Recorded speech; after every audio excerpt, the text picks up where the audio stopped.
Greetings, loyal listeners and new recruits. I'm Drew Deach. I'm Travis Newton. And this is GenreVision. Every week, Travis and I review and recommend horror films, action movies, fantasy flicks, sci-fi cinema, and more. This week, we're continuing our Jackie Chan education with Police Story 2. Before we get into that, just a couple brief calls to action this week. One of which is thanking everybody who submitted questions for our Q&A episode.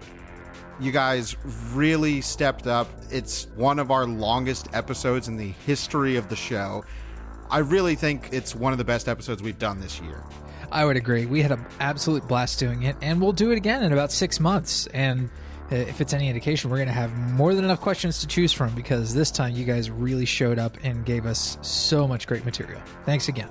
And real quick, I did a little bit of writing on the site. I know I don't do it as frequently as I'd like to, but we're going to be covering the Todd Phillips Joker movie when it comes out in October. And I've been having a lot of conversations with Travis and our GenreVision sister Danielle about Joker, and I felt I needed to get them all out there. So I did, in a piece which I titled, What's Already Good, Bad, and Ugly About Joker. So I would love it if you would read that, go comment on it. I want to hear your thoughts. I want it to be a conversation, because the one thing I can always count on with the GenreVision loyal listeners is you guys are always wonderfully civil and create great discussions in the comments section. So please go check that out. On GenreVision.com.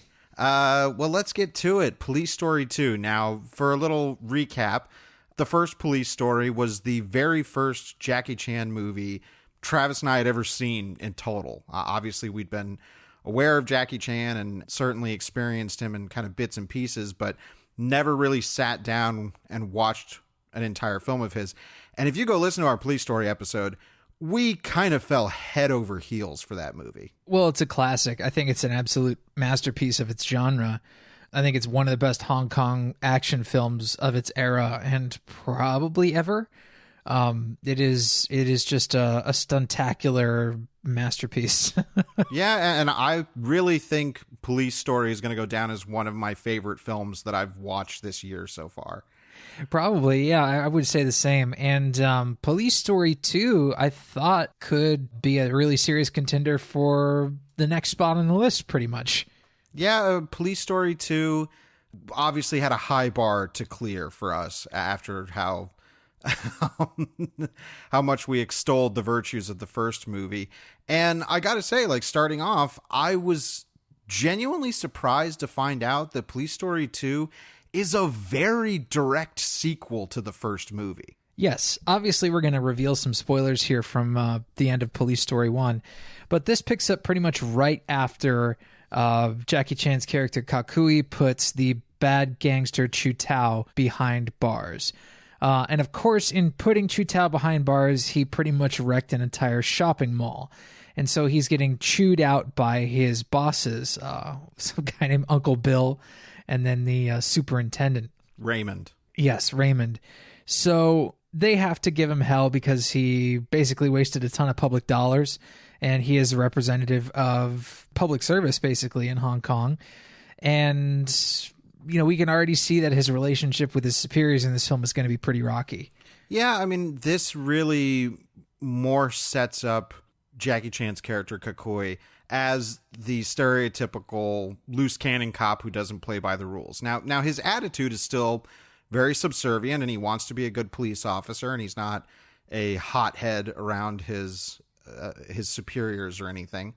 But we're now entering a phase with the character that is probably going to be more stereotypical than what we had kind of been introduced to in Police Story 1. I mean, in this one, he's known for being a hero cop, you know, which happened in the first movie. We get to see, I love that we get to see the poster from his photo shoot from the first movie in this one. Yeah, oh yeah, that was a great callback. And there's lots of great callbacks, lots of great returning characters, like his girlfriend May, his superiors, like you said.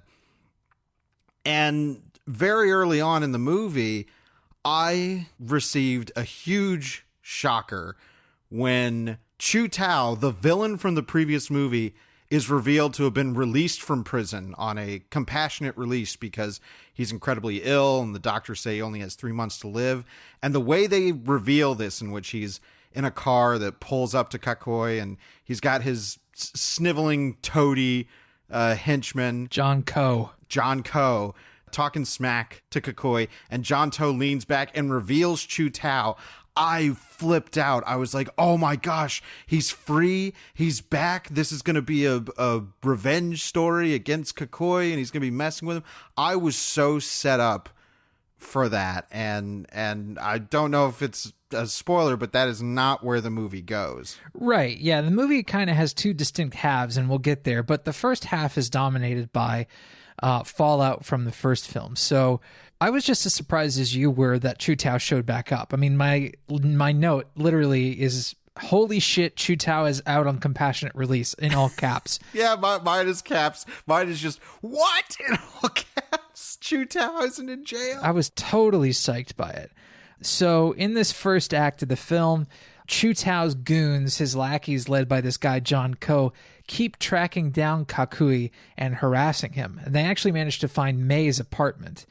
There's this really funny gag where they're standing outside May's apartment giving Ka-kui hell, and May goes upstairs to her balcony, and she's you can see her leaning a bucket of water off the top of the balcony.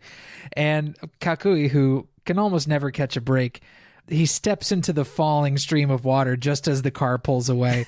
It's wonderful. He says to May later, he goes, if that had been a flower pot, I'd be dead now. It's the first Police Story was such a surprise because we knew that, you know, from just our pop culture knowledge, that Chan loves to blend humor and action, and he's known for having a humorous persona in a lot of his characters. And this follows through in this first half of Police Story 2. There's a lot of comedy front loaded into the movie, and it's really, really funny. I think my preference lies more in Police Story 1's comedy, but I can't deny that there is some real laugh out loud sequences in this sequel. Oh, for sure. After that initial confrontation between John Ko and Ka-kui in front of May's apartment, Ka-kui tells May to basically get out of town, disappear. May goes to stay with her aunt, but the thugs track her there. She actually ends up punching John Ko right in the face, and he punches her back like a real asshole. And this pisses off Ka-kui, so he hunts down John Ko at a diner and kicks a bunch of asses. This is the first real fight scene in the movie, and it's short, but goddamn, it's good. Right, yeah, I mean, there is an opening setup to the movie, which I liked, which has Ka-kui being demoted to basically being a traffic cop. Yeah. And I love the reveal because we're cutting in between Ka-kui getting reprimanded by his superior officers and this just armada of Mitsubishi trucks. These big yellow Mitsubishis, which I thought for sure were like the lead up to some big action sequence where like a whole bunch of trucks were going to get on the highway and cause mayhem or something like that. But no, it turns out it's just a bunch of guys that were acting like idiots on the freeway, and Ka-kui pulls them over. Is like, stop that. Well, the reveal that the traffic cop is Ka-kui, he takes those sunglasses off and I just see him like, oh, yes, I know I love this character, because just that reveal like made me light up. It's just a perfect hero's close-up. Yeah, exactly. So yeah, we have this fight scene in the restaurant, which you mentioned, May punching John Ko in the face and breaking one of the lenses of his glasses, which this becomes a fun running gag throughout the movie. Yeah, a guy can never keep his lenses intact. No, well, he gets one punched out by May, and then during the restaurant scene, Ka-kui punches the other one out, which is great.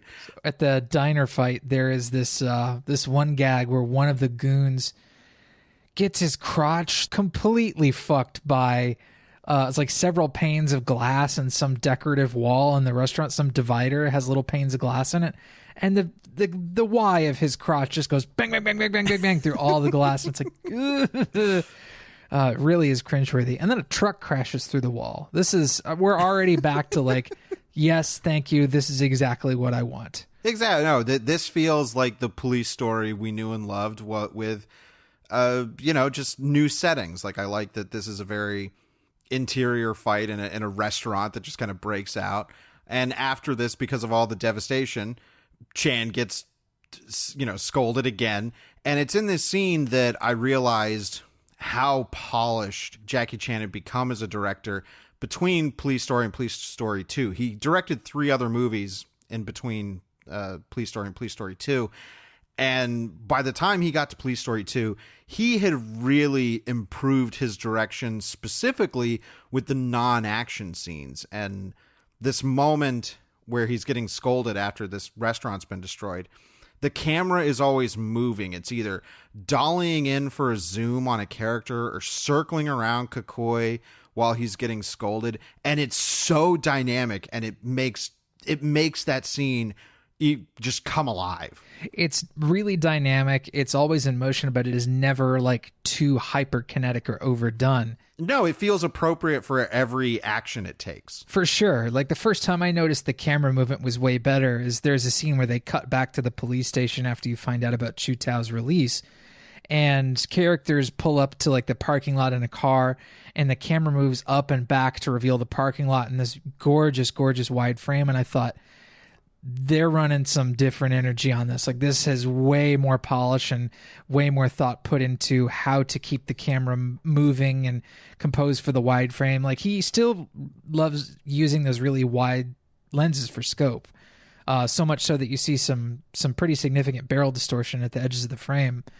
But I think it's a real great look and even better than the first movie in pretty much every cinematographic regard, whether it's lighting or lens choice or camera movement. It's all just money when it comes to that stuff. Or framing. There's a great shot. I believe it's when May goes to live with her aunt, and her aunt and her in the foreground, like, taking stuff out of the car. And in the background to the left of the frame, just out of focus, we see a car pull up, and that's the goons that start to get out of the car. Yep. It's a great little, it's like, yeah, he's even improved on how to make interesting framings for shots instead of doing just kind of basic, A and B coverage type stuff. It's like, yeah, he's genuinely evolving. So I completely agree. I think cinematographically, Police Story 2 has taken everything that worked about the first one and just polished it up to perfection. Couldn't agree more. So, like we said, Ka-kui is back at the police station getting reprimanded for having this big knockdown drag-out fight in a diner. He just, for whatever reason, can't stand getting chastised by his superiors anymore. He doesn't like being able to retaliate toward John Ko and the rest of Chu Tao's crew. So he quits. He literally hands in his badge and says, you know what? We're 19 minutes into the movie. I'm not a cop anymore. Which is sets me up for a great... It's like, okay, he's really off the rails now. And they followed up with a great bit of comedy where John Ko is outside in the police office and he's yelling at everybody like, I'm going to sue you all. And Ka-kui walks up and he's going to deck him. But the way the shot set up is from the perspective of the captain's office. And we're seeing through the windows, and these 2 police officers roll a whiteboard by. So it covers up Ka-kui punching John Ko. It's so funny. It's a great physical gag. I absolutely loved it. There's some stuff in here that like rivals the Pink Panther movies in terms of slapstick. It really is quite impressive.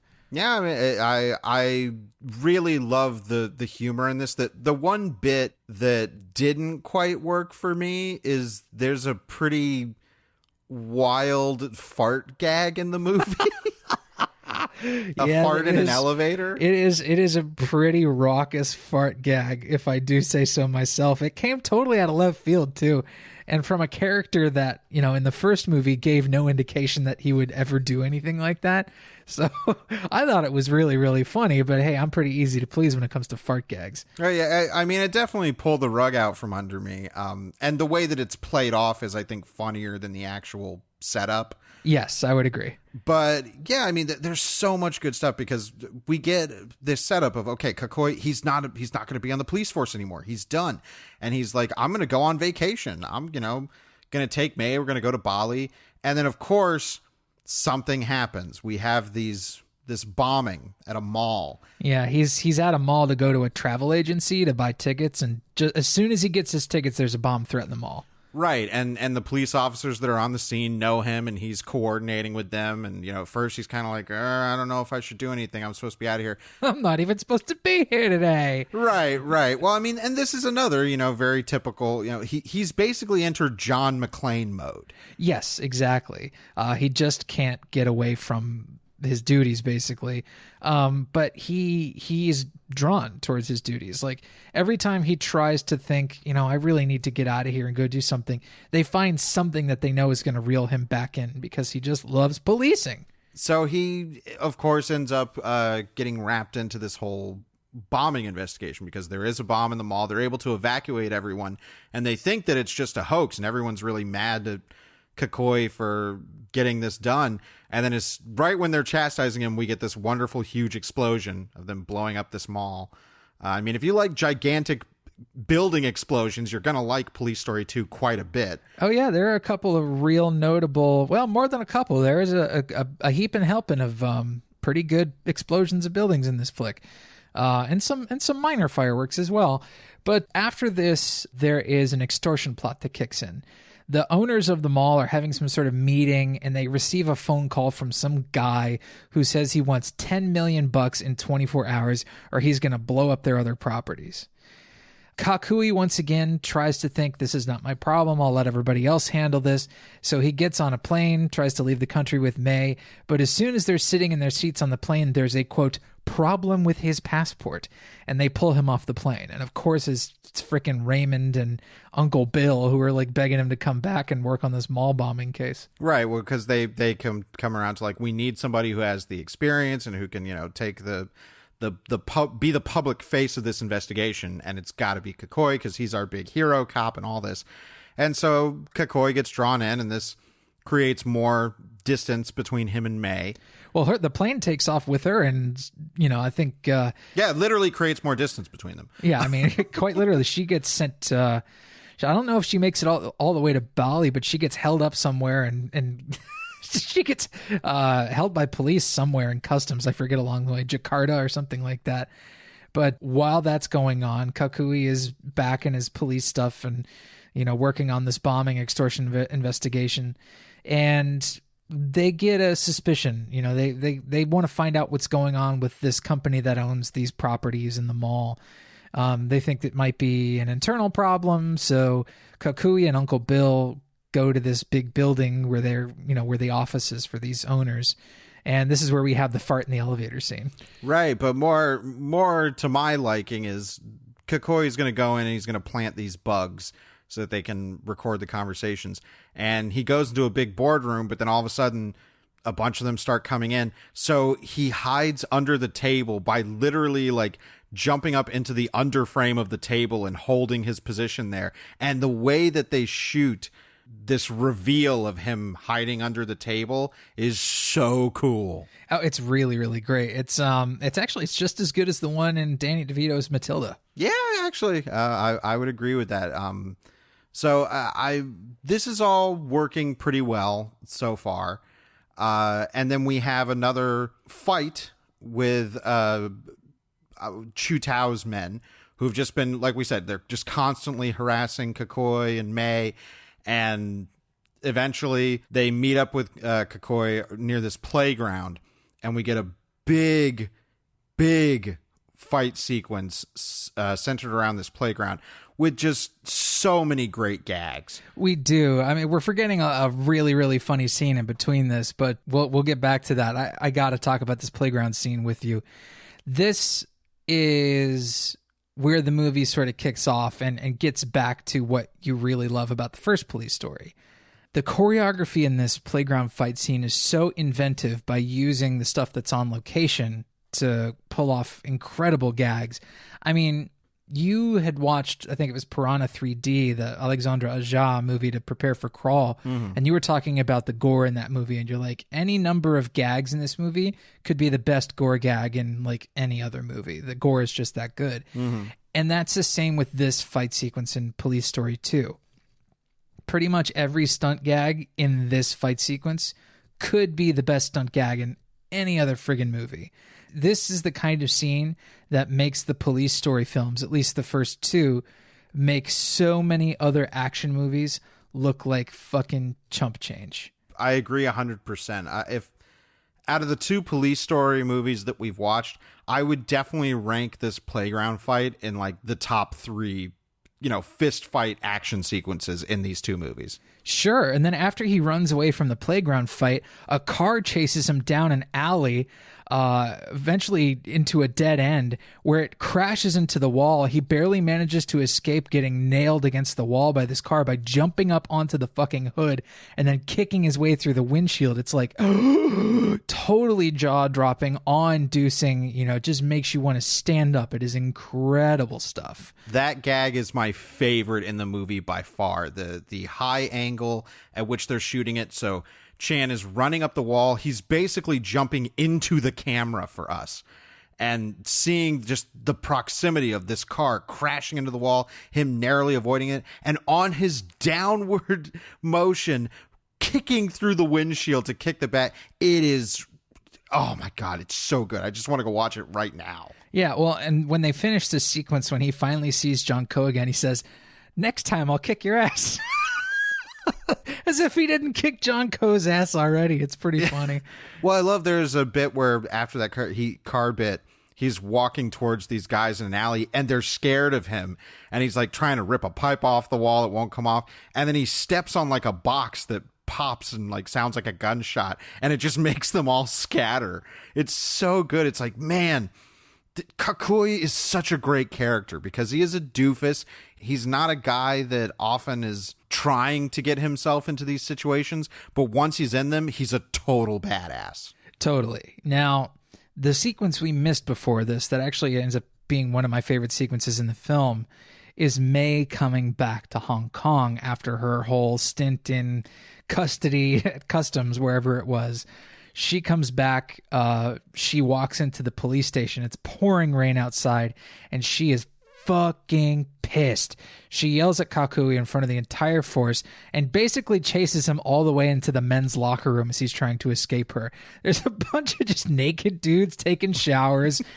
She doesn't give a shit. She is just trying to light Ka-kui on fire with the power of her admonishments. She bursts into Uncle Bill's toilet cubicle, just completely unaware that he's even there. Uncle Bill is taking a big dump, and it's fucking hilarious. The dump stuff is actually a payoff of a gag that's set up earlier. Before the fart gag, Uncle Bill is like, "Oh, I'm having like gastric troubles." Oh yeah, no, they set all of that up, so it's like it's a running thing of his character. Like there's a scene where they're talking about something, and he just immediately is like, "Ooh, my stomach! I have to go to the bathroom." Yeah, I mean they set that gag up like dominoes. It is really, really impressive for just a series of fart and shit gags. Well, and again, I think so much of the humor of that scene isn't just conceptual. It's in the framing of her kicking open the door, revealing that it's Uncle Bill. Then she's standing up on like the toilet paper dispenser so she can lean over to the other stall where Ka-kui is. And it's just this wonderful wide shot that it doesn't cut the whole time. Yeah, they stay in the wide. It's incredible. It's so funny. And you're just like continually looking at Uncle Bill's face because he's like, what should I do? It's like, pure shame. He's like covering himself up with a newspaper. It's so fucking fun. It's so funny. And then, as if things can't get any worse for Ka-kui, he has a confrontation with May in the parking lot where she manages to crash her scooter. He remembers not to yank on her backpack strap, which pulled her off the scooter in the first movie. No, because he's gonna grab her. Okay. Grab her bag, and she flashes back to the scooter pole from the first one, and she's like, "Don't grab my bag!" Like, and then she's just she's driving her scooter, but she's looking back at him, continually yelling at him, and he's like, May, stop. And she's like, no, I don't want anything to do with it. She just crashes into the car. It's so funny. And the sequence doesn't stop there. Ka-kui goes inside. He's got his umbrella under his arm, and he walks into Uncle Bill's office, and the fucking point of the umbrella crashes through Uncle Bill's window, and then he turns around in shock at what he did, and the umbrella knocks over this big glass display case. It is like Pink Panther levels of slapstick. And I thought, if this movie can keep this shit up, I'm going to have a whale of a time with this flick. Well, you were definitely over the moon, and when we were talking about it during our different screenings, you were saying it's like, is this the Spider-Man 2 of the Police Story franchise? And for the most part, this first half, it's really delivering it. We got relationship drama. We got him putting the Spider-Man suit in the trash can. I'm Spider-Man no more. I'm a policeman no more. He is trying to have like a raindrops falling on my head type sequence where he goes to Bali and tries to forget about his duties as a hero. But Ka-kui is like that. He can't forget his duties as a hero. It's kind of in his blood. It did feel a lot like Spider-Man 2 in that moment. Well, and just like we've said with the filmmaking, it's like because of the success of the first one, there was more creative freedom, there was more polish. Like it really set itself up. But the second half of the movie changes. And I think we should state that the version that we watched is about 2 hours and is, I think, the most readily available version. The original Hong Kong cut of this is about 1 hour 40. And I'd be interested to see that version because this second half is where I think the movie not only kind of shifts gears, but I also feel like the momentum of scenes changes. Oh, in a big way. Once the playground fight is done, Ka-kui is appointed to a different unit. And it's this special surveillance unit that's going to monitor the bugs that they place. They're going to be wiretapping phone booths and all this sort of stuff. And it gets down to like really nerdy levels of policing. Like there's a whole bunch of new characters introduced, this special surveillance unit. There are a lot of women on the team, which is cool. Like we get to see a few new women and they get their own little pretty fun martial arts action sequence later on in the film. Mm-hmm.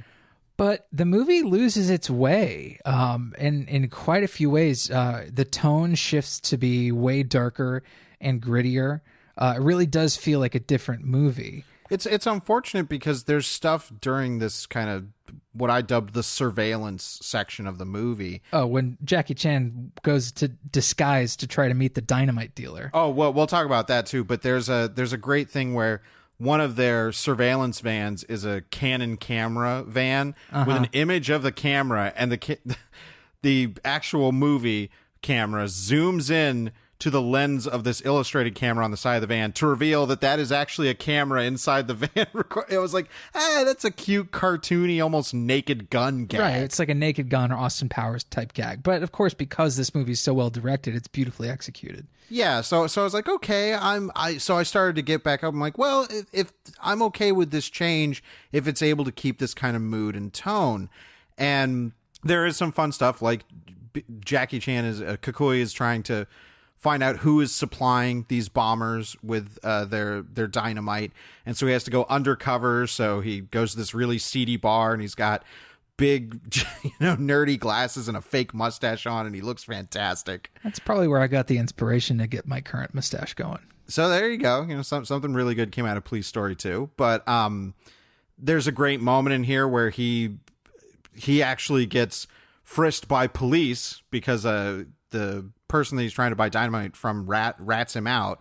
And so he has to defend himself from the police. And one of my favorite little small gags in the movie is he's pointing a revolver at the police, like, okay, I'm going to get out of here. And he's backing away, and he unloads the revolver one-handed. Mm-hmm. It's so cool. I'm just like, Ka-kui's a badass. And he's the ultimate reluctant badass. Like, he runs from fights quite a bit in the film. He tries to escape quite a lot in the film, but when he's confronted with the idea of having to fight somebody, he absolutely kicks their ass. He's, the honey badger of Hong Kong policemen. It is just so awesome to see this character in action. But once this dynamite plot comes into focus, the film just cannot maintain that first half high. We spend a lot of time with these new surveillance crew cast members, and we care about precisely none of them. Right. They are cool to see. It's cool to see sort of a different vibe. And, the lighting, I think, of the movie changes quite a bit. It's a lot darker, a lot more contrasty. The tone does not focus nearly as much on comedy. In fact, it's rare that you'll laugh in the second half of this picture. Mm-hmm. It's not that the movie is trying to be funny and failing in the second half. It just kind of stops trying to be funny at all. It's a much more straight-faced picture at that point. Well, and it's so clear because later in the movie there is a gag in which they aren't able to apprehend the bombers, and the company's going to pay out the ransom, and the police aren't too happy about this. So Ka-kui says something to the extent of, we knew these are dangerous criminals, but don't worry, when they go to pick up the money, we'll nab them. And then each successive superior ends up saying that to, the next superior that they have to interact with. Well, they keep doing this shit like, I wish they'd blown me up instead, Yes. and it's canned lines that they all get from Ka-kui. Yeah, and it's funny, but it feels like a fart at a funeral. It's really at odds with the tone of the second half of the film. And I'm not against tonal shifts. I just don't think this kind of tonal shift and the more straight-faced stuff is something that these police story movies do especially well. It's not that it's like ever bad. In fact, I still enjoyed the film quite a lot during this section, but it's nowhere near the sort of film that I wanted from Police Story 2. Well, even regardless of expectation from the previous movie or the first half of the movie you're watching, even regardless of this strong tonal shift, it's compounded upon by what I think are some pretty bummer narrative decisions in the second half. Yes. One of those being that Ka-kui assumes that, okay, Chu Tao is clearly connected to this. He's targeting me. And so Ka-kui goes to Chu Tao's house and assaults him, but Chu Tao is legitimately sick and dying. And even his nurse says, like, if he had money to pay for, people to harass you, he'd be paying it for his treatments. He really is ill. So Chu Tao just ends up being this wasted red herring. And it's such a bummer. Right. Well, and May is abducted at this point in the film. That's the whole reason he goes to Chu Tao's place. Right. Is that May's been abducted, and he thinks, of course, like it, because John Ko was harassing May throughout the first half of the film, like it has to be these guys. Instead, Chu Tao's return in the film is really only used as a subversion and a fake out. And I think you described it as cruel. And I don't know, maybe I feel the same way about it. I really loved the idea of having Chu Tao back as the villain because he's so delightful in that first film. The way he laughs, and we get that one incredible laugh as he reveals himself in the car and talks about his compassionate release. We're like, yes, thank God, that energy is back. Yeah, it's set because my expectation was like, okay, Police Story 2 is just going to be the further adventures of Ka-kui. It'll be a standalone thing that's not really going to draw upon the first movie hardly at all. And the surprise of it being so direct, especially with Chu Tao returning, was like, oh no, they're building something here narratively, and that's really cool. So for him just to be a red herring is disappointing, but even that would probably be okay if the villains that we end up with in the movie were actually kind of interesting, and I gotta say, they're not. I think I described them as pretty much Saturday morning baddies. Yeah. The bombers are only motivated by money, which I find really, really odd. To kind of get current with this, like these guys are arsonists, but also terrorists in a way. And terrorists don't have this kind of motivation in the real world. Terrorists are driven by a violent ideology, really. Terrorists are essentially zealots, even if it's, it may not necessarily be religious zealotry, it's zealotry of another kind.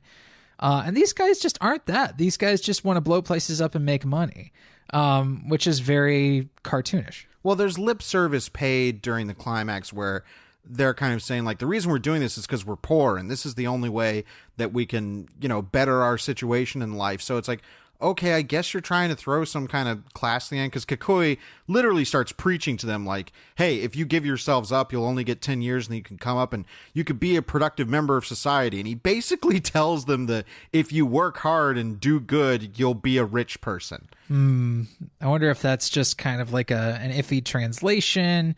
But yeah, that's definitely weird. It's a weird moment to have him just, reprimanding them so openly and kind of taking that position. And again, it's just, there's no depth to them. There's nothing about them that's fascinating or sympathetic as people. All we know about them is that one of them is a deaf mute. Yes. And we can get to that. But so that's like, that was kind of the the big strike against the movie for me. Was I was like, okay, Chu Tao's a red herring. That sucks, but hey, if these new villains are cool and good replacements, fine. And I was expecting it to kind of take a Die Hard 3 situation where you have these villains that are targeting Ka-kui, but it ends up being that, yeah, really, we're using this, targeting you and being personal to you as a cover for actually just, making money. After Chu Tao tells Ka-kui that Mei was abducted by the bombers and not him, Ka-kui manages to track down the bombers, and he's taken hostage or imprisoned basically in the same dark basement that Mei is. And there's a torture scene. They're literally torturing Ka-kui and Mei in a way that is like really, for this movie, very sadistic. Like they're taking the little firecracker snappers, the little poppers that you throw, and just throwing them at their fucking faces. Well, and they're for real. They're larger than the ones you get for 4th of July. Yeah, well, these are like Hong Kong fireworks in the 80s. It's a little bit more powerful than what you can buy off the shelf in the States. But this sequence, I think this was the sequence when I was referencing specifically the movie feeling cruel, is that it's like, yeah, I mean, visually it looks really good. It's, like you were saying, more contrast, darker lighting, great close-ups on Jackie. But this entire sequence, it's made even more cruel because the bombers find a letter that Mei wrote as basically, her Dear John letter to Ka-kui, and read it out to him with her in the corner, crying, and, their love theme is playing over it, and they're just mockingly saying this. I'm like, man, this is really mean. This is the meanest these two movies have ever been. Oh, no. I mean, this scene not only looks and feels like Pulp Fiction or Hostel. Like it reminded me of the basement sequence underneath the pawn shop in Pulp Fiction. Mm-hmm. And it reminded me of some of the torture stuff from Hostel. I mean, the scene is that darkly lit and that sort of cruel-minded. The letter that Mei writes to Ka-kui, like, it does expose, I think, some good character work. Like, I actually was fighting for their relationship in the movie. Whereas in the first film, his relationship with Mei was kind of just a joke because he was dealing with the one woman who had worked for Chu Tao. Right. Wonder what happened to her. Anyway. Didn't she get killed? I can't remember now. I'd have to go back and listen to our episode. So now we get a little even weirder, I think, at this point. Ka-kui ends up with a bomb on his chest. Yes, they decide to make him be the one that's going to go pick up the ransom money. And because they're like, well, whoever we send to pick it up, the cops are going to get. So we're going to send you, and there's going to be a bomb attached to your chest. And if you fiddle with it at all or try and remove it, it will explode. And you've only got 10 minutes and yada, yada, yada. Again, it's like, wow, man, this movie took a really dark turn because none of this is played lightly at all. No, it's deadly serious. Like the scene where he is running into the building to go collect the ransom, and like all of his fellow police officers are like trying to stop him and like trying to slow him down. And he's like, you can't come near me. I have like 10 minutes to live. Please, everybody go away. And it's painful. Like emotionally, it felt like painful to watch him to do this. Well, and even earlier, the bombers retaliate by not, having their demands met. And they send like a letter bomb to the business's office that's opened up by the secretary. She loses her fucking arm. She loses her goddamn arm in the bombing. Yeah, I mean, we don't see that. They say it in dialogue. And yeah. I love the way that moment is framed with her desk, in a doorway in the background. And we just see the explosion really quickly and then her fall down. I love that framing, but again, yeah, then they're like, oh yeah, she lost her arm and her face is going to be really burnt up. And I'm like, whoa, this has gotten really serious all of a sudden. Yeah. What happened to fart joke slapstick Police Story 2? Like the movie just abandons it in the second half. And, I wouldn't be averse to, a movie with this sort of tone. I just think the movie's halves are so distinct that it seems ill-advised to cram that into the same movie. Sure. I'm not saying movies have to be tonally consistent throughout. In fact, that's kind of boring. But for there to be such a marked shift and swing in the tone, with no regard to setting up what it is people should expect and want from your film, like, I'm pretty disappointed by that. And I'm not saying Police Story 2 is a bad movie by any means. In fact, I think it definitely deserves its spot in the Criterion Collection for being such a stunning piece of action cinema. Well, no, like you're saying, tonal shifts aren't bad. It's that in this one, it's so distinct and split down the middle that it creates the feeling of watching two different movies. Mm-hmm, absolutely. That's the problem. You can have a movie that shifts tone and can balance it and still feels like a cohesive experience. Police Story 2 doesn't do that. It's such a straight down the middle tonal sharing. One half is given all of the kind of Police Story 1 fun, kinetic action and comedy, and the second half becomes kind of an actual serious crime drama. Sure, it's very, very heightened for a serious crime drama, but yes, that seems to be the goal of what the second half is trying to accomplish. So when we get to the final climax, which is in this big factory, and it's like, okay, it's going to be a Police Story movie. It's going to be a Jackie Chan, stunt spectacular. It's great. Like, there's so many great gags, but at this point you're like, I don't know, this doesn't feel like it belongs in the movie I was watching. Right. It goes back to that kind of just insane martial arts action that, we definitely wanted from the film. It's a lot smaller in a lot of ways than the climax from Police Story in the mall, where you had just umpteen gazillion guys getting kicked and pushed through glass and falling off escalators and shit. Well, to be frank, I think this climax is a less interesting location. Like, granted, it's got tons of opportunities for great gags and setups, and there are some great stuff, which I'm sure we'll mention, but I don't think it's as visually interesting as the mall was. Well, I don't know if I would call it, visually uninteresting compared to the mall. This to me seemed like an Indiana Jones action sequence, but with more martial arts stuff. Well, that's actually might be an apt comparison in terms of sequeling. Like, this is kind of the Temple of Doom of the Police Story, because it is like, it's darker, and it's got like, our climactic sequence isn't in this bright, colorful, crazy mall that we're going to take advantage of, but it's in a dingy, nasty, grimy factory. Yeah, no, it very much feels like Temple of Doom in that regard.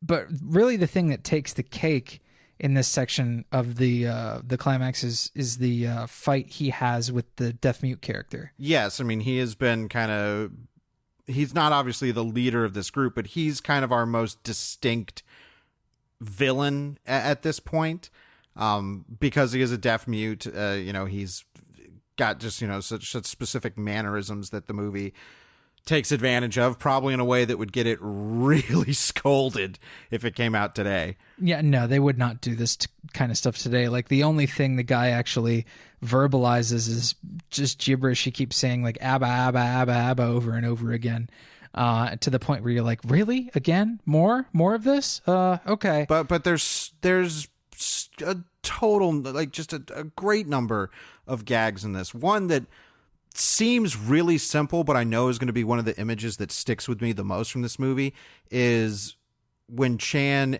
is on the underside of a staircase. Oh my God. And he's hanging, he's really doing this. He's hanging on the underside of the staircase, and he's climbing up the stairs with his hands.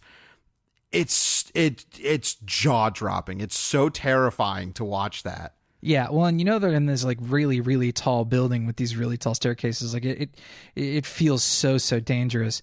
And my favorite gag, and it might be my favorite action beat in the film, is when they get to the top of this this sort of factory space, and it's very, very high. There is like an escape chute, a plastic escape chute from the top floor that goes all the way to the bottom outside. And May uses that to escape. And then as Ka-kui is sliding down, I think he gets stuck. And then the freaking deaf mute dude takes a big like satchel full of explosives and tosses it down the chute at him. And the chute fucking explodes with Ka-kui in it. And then the chute swings inward and dumps Ka-kui back on a lower floor. It's all real. They all did this for real. None of this is done in a computer, folks. It is insanity. And it's interesting because this isn't a bunch of heavy wire work. There is wire work in the movie, but I like how Chan uses it because it's not to it's not for safety standards. It'll be like he'll kick somebody and they'll have a wire attached to their back heel that will pull. So it looks like the impact of the kick was enormous. Right. Well, they do this stuff not for safety, but to really make those falls and those impacts have a tremendous amount of weight to them. And, you know, something that we talked about in the first film that really sold every single gag is that the camera lingers on the people who fall to the ground and sees their facial expressions. Oh, one of my favorite ones, it's so simple, but it's one of my favorite gags in this movie, is during the playground fight where, you know, Jackie likes to really hold on the wide shot so you can see that it's all the real performers and everything. And he kicks a guy and the guy flies backwards and goes perfectly through the hole of like this jungle gym set of bars. It's so, and you know, he just folds up and goes right between them and falls down, and like holding on that to see that whole gag. It's like, yeah, it's, I love that kind of stuff in these movies where it seems like the simplest thing, but clearly nobody thought about doing it, and it makes for a really impacting image. And this final fight in the factory, you know, it'll be like a big fall into like a mountain of barrels, and it's like, yeah, that's really impressive and cool, but it's not, I know that's not going to be an image that sticks with me. You know, as many, like there's a part where Ka-kui kind of falls down this like a cement chute, and he keeps hitting different layers of the chute and then comes out of the glass. I'm like, yeah, that was cool and did the stunt, but no, that's not going to be an image that really sticks with me. Yeah, the one guy that does fall out the window and then down the roof of the walkway outside and then falls through it, and they do it all in the wide shot. Mm-hmm. That kind of shit is pretty incredible. But you're right, it doesn't have that same indelible quality that the playground fight has. The playground fight uses its location to such incredible advantage. It keeps it intimate, keeps the pace of the action so high. And this is why we complain about void space. You know, so many action sequences we see in blockbusters these days are computer model characters punching each other in big wide open spaces and crashing through digital obstacles. Who gives a fuck about any of that stuff when you watch the playground fight in Police Story 2?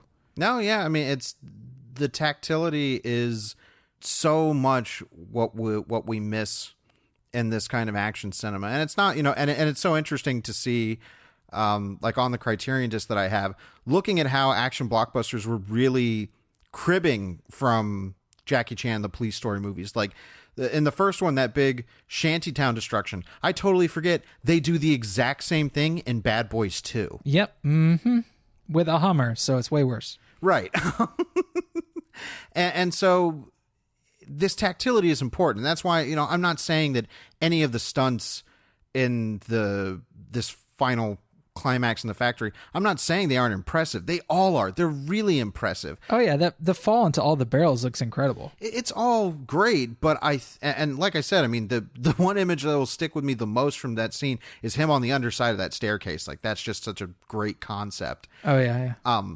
But that imagery, that really selling the big gag as kind of a painting of action, I don't think is as effective in the sequel. And you know, much like the first movie, this movie ends exactly when it needs to end, which is, you know, this entire factory ends up getting blown up, and Ka-kui is reunited with May, and they watch it burn, and then we get the outtake reel, and even the outtake reel in this one felt darker because the first couple shots we see are Chan and the actress that plays May. Oh, the shot of her running underneath all those like domino, like steel things at the big steel structures that are falling over like dominoes, and one clunks her right on the fucking noggin. It's like, ooh, ow, and she's just bleeding profusely. Oh, poor Maggie. Yeah, they show a close-up of Maggie Chung with, you know, them putting some gauze to her head in the blood. So you see straight up blood at the first couple shots of this outtake reel. I'm like, yeah, that's how Police Story 2 kind of feels. Like, it feels like the nastier cousin to the first one. But it's also way goofier in the first half. Like, it's just such an odd almost two-faced movie. And I don't mean that in a huge negative way. Like, my surprise at how different the two halves of the movies are, I think will probably decrease with time. That shock is going to go away now that I know what the movie is actually like. And there's plenty of awesome stuff throughout the movie, but I think this demonstrates exactly why studios keep wanting to make the same movie over and over again when they make a sequel, because there is an expectation by audiences that a sequel will recapture what made the first one so special. And I think you and I would argue that sequels shouldn't have to live up to that kind of stuff. They shouldn't have to attempt to recapture what made the first film so great. They should be allowed to do their own things. And Police Story 2 certainly does its own thing. Is it as successful at doing that thing as Police Story 1 was? Right now I say no, but it doesn't make it a bad movie. Not at all. Well, yeah, my final summation isn't so much that this isn't just Police Story 2 more Police Story. My problem is that what they tried to do, it's not refined enough. I think that the second half, when they really want to focus on being a more serious crime drama, I'm like, I don't hate that because that's what they're doing. I don't hate it. That's not even what I should say. I think the reason it doesn't work is that it's so disheveled. Well, keep in mind, we did watch a longer cut. We watched a cut that has 20 more minutes of stuff in it. And that adds up real quick. 20 minutes is a really hefty portion of your movie to cut out. I'd be very interested. I know that the Hong Kong cut is available on the Criterion disc, so I might have to watch that version and see if it's actually the superior version, because, but I don't think even that can fix my kind of problems with the villains, the waste of Chu Tao, and definitely some of the tonal issues that the second half has, where it's like, I don't, like you said, I don't dislike this because it's dark. I just think that the darkness is in such stark contrast to the rest of the movie that it feels like you stepped into a totally different movie. Right. Well, they don't even really introduce the villains until like 2/3 of the way through the film. And by then you're like, well, in the first movie, like, we got to know Chu Tao really, really well from the earlier parts of the movie. Like, they really built this guy up as this grinning, sneering, laughing villain that we just grew to love to hate, and this one, it's like, who the hell are these guys? Yeah. So, I mean, Police Story 2, I by no means, like you said, it's not a bad movie at all. And I'm glad that they tried to do something different. Like, they were like, hey, we actually do want to kind of shift this into maybe more serious fare. From what I understand, Police Story 3, which we do have coming up on the schedule in September, I think that criticism might have been pretty open of Police Story 2, because from what I can see, Police Story 3 sounds like it's a little bit more outlandish and cartoonish. So, we're excited to do that. I would still say, I'm glad I own Police Story 2. Sure. And now I'm very interested to watch that Hong Kong cut. So we're not as over the moon as we were for the first Police Story, but when Police Story 2 is great, it's just as great as the original. Oh yeah, I'm still absolutely stunned by some of the incredible shit in this movie, and we definitely recommend that you watch it. Sure, there's a few minutes where you might be like, oh yeah, they were right about that sequence, maybe I should skip this scene, but otherwise it's pretty fucking fantastic. So let's go to the shelf, where we recommend a movie that might act as a good pairing or substitute for our main topic. And as always, we want to encourage you, loyal listeners, to go to GenreVision.com and comment on the post for this episode with your own shelf picks. Travis, what are you pulling off the shelf this week? I'm going to lean on the easy lever a little bit here and just say Spider-Man 2. This is, I would say if you like Spider-Man 2, then Police Story 2 is a movie that you should definitely see. Not only because they're thematically similar and they definitely have similar plot points, but both, I think, have some pretty stunning action sequences. And Spider-Man 2 was the first time I can remember watching a movie in the theater and thinking, these digital stunt performers might be onto something. I remember watching the first series of full digital stunt performances in, say, Blade 2, like there are a couple shots in Blade 2 where there are some fully digital stunt performers, and I just thought, man, this is trash. Like, this is destined for the garbage bin. Like, we're going to go back to using real stunt performers. But Spider-Man 2 was the first time the action blend between stunt persons on set and digital stunt performers seemed like it could be a viable option going forward for action cinema. The throwback to incredible all practical stunt work in Police Story 2, I think, creates a really interesting counterpoint to what Spider-Man 2 does. But I think they're two great films that taste great together. Any excuse to watch Spider-Man 2. Well, my film is going to be another kind of gritty police drama that feels, I think, caught between two eras, or two different reasons for its execution, and it also has an evil bomber as a villain. This is Nighthawks from 1981, starring Sylvester Stallone, Billy D. Williams, and Rutger Hauer, pre-Blade Runner. I have not seen this. It's good. I mean, it's kind of the perfect definition of cult film, but not a cult film that leans on... Like, when we say cult film, I think a lot of people think of just extreme genre fare. And Nighthawks came out in 1981, and it feels like a vestige of 70s cinema. It's, grimy. I'm pretty sure it's set in New York. I haven't seen it in a while. But it feels like a movie that's caught between the grittier, grimier, more straight-faced crime fare of the 70s and the buddy cop action that would overtake the 80s. It's by no means a bad movie. Rutger Hauer is a villain. He just gets to chew scenery as a villain. So that alone should be reason to see it. And it's Stallone still kind of in his post-Rocky phase before he became the big, giant, Rambo action star. This is still when Stallone was being used correctly, I think, and doing something different.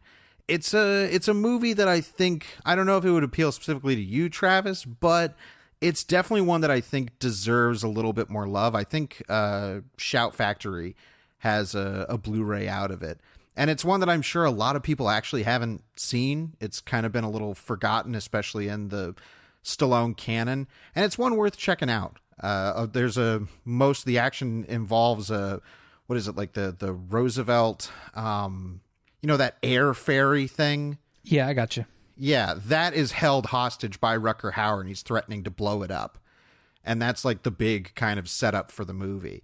Huh, makes me think of the Green Goblin stuff in Spider-Man 1. Right. So Nighthawks, I definitely recommend it. It's one that needs a little bit more love.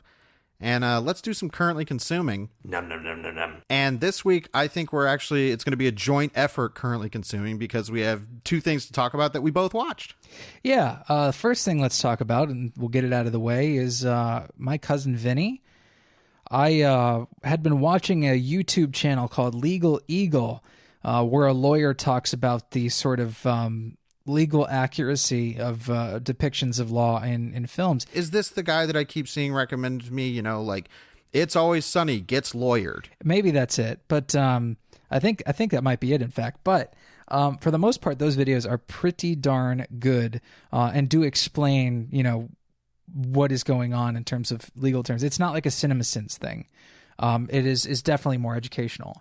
So when he brought up My Cousin Vinny, I thought, I really enjoyed that movie when I first saw it. I think it was in my teens when I first saw it. But now that, I work in and around lawyers every day, every weekday at least, I thought, now that I have this greater perspective on how lawyers actually do their everyday work, I wonder how I would feel about this. And I watched My Cousin Vinny last week, and I love that movie, man. It is such a strong, strong screenplay. And the performances are just legendary. Well, it's from the screenwriter who made Dirty Rotten Scoundrels, which is a great movie. Mm-hmm. And I had to admit to myself, and said this on Twitter, I was like, I've never seen a single second of My Cousin Vinny. And I remember even in high school, a lot of my friends would always bring it up and be like, oh my God, it's one of my favorite movies. I love it. And I just had to kind of feign ignorance. And it was like the one movie conversation I kind of always stepped out of because I'm like, I've never seen it and it's never really come across, which, you know, considering its apparent constant play on television, I should have been exposed to it somehow, but was not. So I was like, you know, Travis really recommended it. And the reason that it interested me, and I didn't know about your legal angle, is because whenever it got brought up online, that's what I always hear is like, My Cousin Vinny is always cited by lawyers as actually a really good movie in terms of how real trials work. Yeah, and it manages to make all that stuff accessible. Yeah, and I think it's even listed as like number 3 on the American Bar Association's like top 25 legal films. And so I was like, you know, I should watch this. And I think I described My Cousin Vinny as the perfect Sunday afternoon movie. And I feel what you mean there. Like, I think I watched it on a Sunday morning and I was like, yeah, this puts me in a good mood. Exactly. I don't mean that dismissive. Like, Sunday afternoon movies are great. And I'm bummed that I think generations are going to lose them, because they're not just, you know, they're not going to have the cable, you know, watching movies on cable kind of thing where it's just like, yeah, what's going to be on a Sunday? It's this movie. And My Cousin Vinny is a perfect programmer for that. Cause I'm like, yeah, this movie's rated R, but it's so warm and good-hearted. This is an original R-rated comedy. It is not high concept in any sort of way. Well, it's not R-rated. But it's not raunchy. It's not a raunchy comedy at all. It's not Vacation. You know what I mean? Right. There isn't a lot of just sort of dick and fart, you know, boob humor in the movie. And I love good dick fart boob humor. Don't get me wrong. Well, but this takes a totally different approach. That really the only reason it is R-rated is due to the profanity. And bless the profanity, because there's this running gag in the movie where everywhere Vinny and his fiance, played by Marissa Tomei, are sleeping, there's always some horrible thing, like the work steam whistle is going off, or there's a train that comes by, you know, at 5 a.m. There's hogs being slaughtered or whatever. Yeah. They're next to a hog farm. So when they finally are able to go sleep out in a cabin in the woods, they're like, it's going to be out in the woods. We're going to be, you know, quiet, it's gonna be great. And then this screech owl comes by, just, and when Joe Pesci jumps up and the camera's a close-up on his face, he just goes, what the fuck was that? Like, his delivery of that killed me. I like the running gag was like, yeah, this is a funny running gag and everything. It wasn't but when that owl came around and he just went, what the fuck was that? Well, and later, like when he finally when he's finally in trial, and I think it's on the first day of trial that he gets jailed again for contempt, and he's finally able to get a good night's sleep in prison. yeah, the sounds of everybody fighting in prison. He's just it's wonderful. Like it's a really, really sweethearted movie without ever coming off as saccharine. That last 20-30 minutes of the trial are genuinely gripping. Right, and funny, consistently funny. And the way that he manages to get sort of a leg up on every single witness is very real. Like, I sit in depositions throughout many hours of my week, you know, and that's the way that a defense attorney will attempt to destroy and discredit somebody's testimony. And exactly the way that he did that. I mean, down to the very detail of, like, you know, no self-respecting Southerner buys instant grits. Right. You know, oh, well, it took you 20 minutes to make grits, but somehow you did it in the span of 5 minutes. Like, that's the way that they destroy testimony, is those little sort of details that people can't explain. Right. The narrative, like the how they're shaping the narrative of the particular witness. So I'm super glad I finally watched it. Like, I don't want my Sunday afternoon description to be derogatory at all. Those movies are like, that's a good thing to me. I miss those kind of movies a lot. And I think it's considered derogatory because it's like, well, it's just a programmer, something you can kind of just put on and maybe take a nap through. I'm like, no, the best Sunday afternoon movies, they're really warm and easy.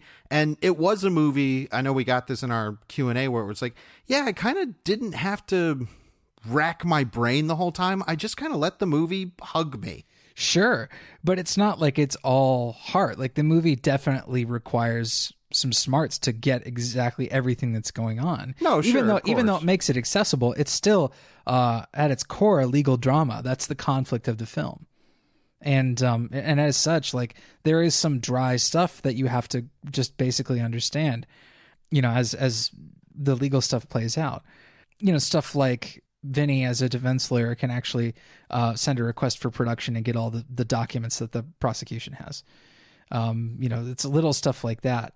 And him being able to read the book at night to learn exactly what rules he has to abide by because he's practicing in a different state, than he's normally practicing. Again, I think this is an absolute classic.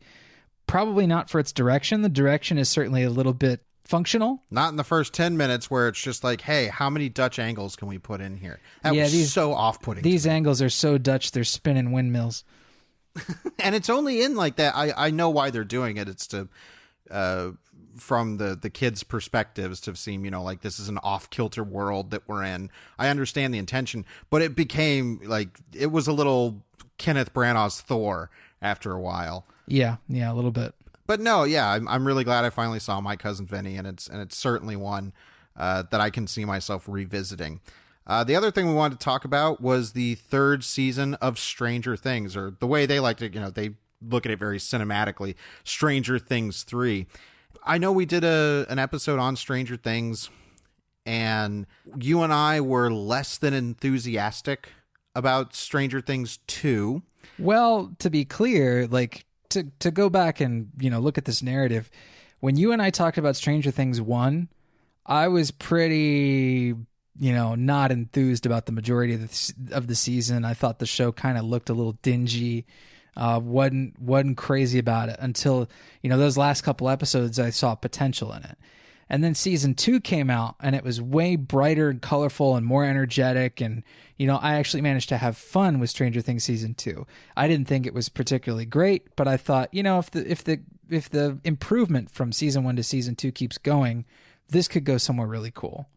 You, however, kind of had an opposite experience.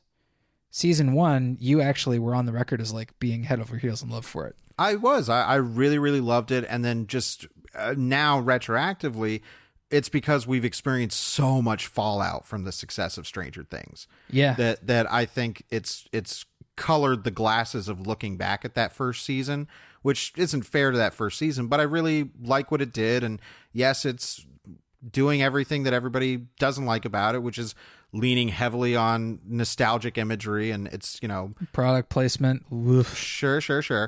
But season 2, I just didn't find it.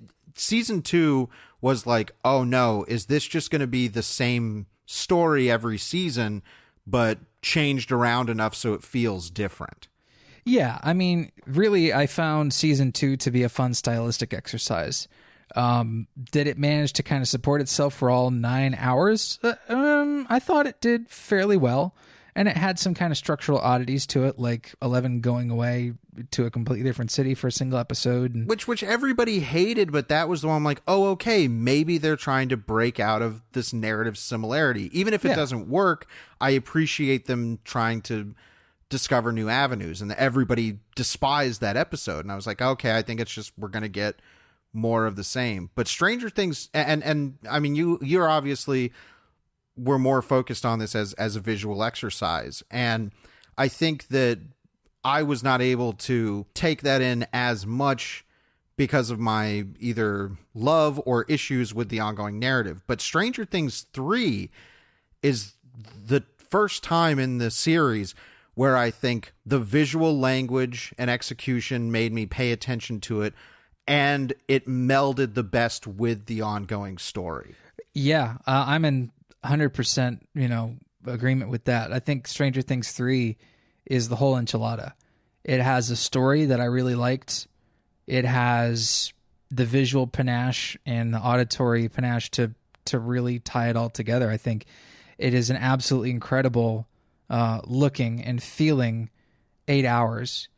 And I'm having a difficult time even calling it television now. Stranger Things 3 is blockbuster movie making. It's just chopped up into 8 separate hours. Well, yeah, that's what we talked about. We talked about during our screenings of it. I like how you say just screening now. Like, we're just watching shit at home. We are, yeah, but that's, it sounds fancy. We were talking back and forth and saying it's gotten to the point now that when people talk about, oh, television is never going to be able to rival movies, Stranger Things 3 makes the argument that, yeah, it can in terms of blockbuster event genre fare, Stranger Things 3 is landmark. It really is one of the best blockbuster pieces of media I've seen this whole year. Sure, and unlike something like Game of Thrones, Stranger Things is so light in terms of its construction that it really doesn't have any risk of collapsing under its own weight. These Game of Thrones seasons eventually did just that, where they had no chance of pulling off all of the intricate character work that the first few seasons involved. And instead, they just had to keep upping the ante in terms of blockbuster appeal. Whereas Stranger Things 3 has just gotten more and more and more well-funded, and miraculously, it has actually become better art. Well, account of, and not necessarily on account of that, but it has also become better art in addition to becoming more expensive. Well, another thing that I think Stranger Things 3 solidified for me, more so in this season than I think this wasn't even really a factor in the first two, is that I've been becoming more and more reticent about the binge watch model. I don't think that is the best way for many television shows to exist. I think it makes a lot of television shows feel lesser than they are. But Stranger Things 3 kind of is the exception, because this is something that's like, well, it's not just a matter of I want to binge this because it's a thing I like and I just want more of the thing. I wanted to binge it because it feels cinematic. It feels like I want to experience this as singularly as I can because it feels like a movie. Well, and I wanted to keep watching. It was engaging. I watched the first 4 episodes on the 4th of July when they premiered, and then I watched the next 4 episodes the next day. I binged it because it felt good. I liked it a lot. Right, but you know, people are going to binge a Marvel show or, you know, whatever comes out because it's a thing they like, and it's just I want to experience the thing as quickly as I can because I want to be part of the conversation, right? And I want it right now, and it's an addiction. And that's, I think, part of the problem is that a lot of shows really aren't, even the shows on Netflix that land that way, where it's like, yeah, you can watch all the episodes all at once. It's like, yeah, but experience-wise, they're not really made to do that. Yeah, but I mean, if you have a lot of laundry to do one day, Daredevil will get you through that laundry. Of course. If you want to watch Daredevil, which I don't recommend. Well, and that's the thing is like, I've stopped on all those Marvel shows, but the thing is like, you know, maybe if that had been a once a week thing, I would have better memories and a better experience with it. But having it all available right there to binge, it was like, yeah, I did it, and now it felt empty. Because it's not really made to be that kind of experience. Whereas Stranger Things, specifically Stranger Things 3, it does. It feels like this is supposed to be watched in one sitting. Like, obviously, many people aren't going to be able to do that, but the way that the narrative flows and the engagement makes it feel like a real, actual 8-hour movie that's just been cut up. An 8-hour movie that you don't want to stop watching. Like they've really pulled it off here. It's fantastic. The production value. Oh God, it's beautiful. The show is absolutely gorgeous now. Mm-hmm. Everything about it. I was ready to be kind of done with Stranger Things, and I was like, the 3rd season's come out, and I'm hearing good things, but you know, everybody just likes this because it's a big hit of nostalgia. And after watching it, I'm so reinvested, and I hope and pray that they can keep this momentum going. And obviously we're not going to spoil anything about the story, but where season 3 ends is a real opportunity to be like, we want to do more and different things. Because as much as I like Stranger Things season 3, it's still a riff on what they've been doing from the beginning. It's the best riff, but it's still the same riff.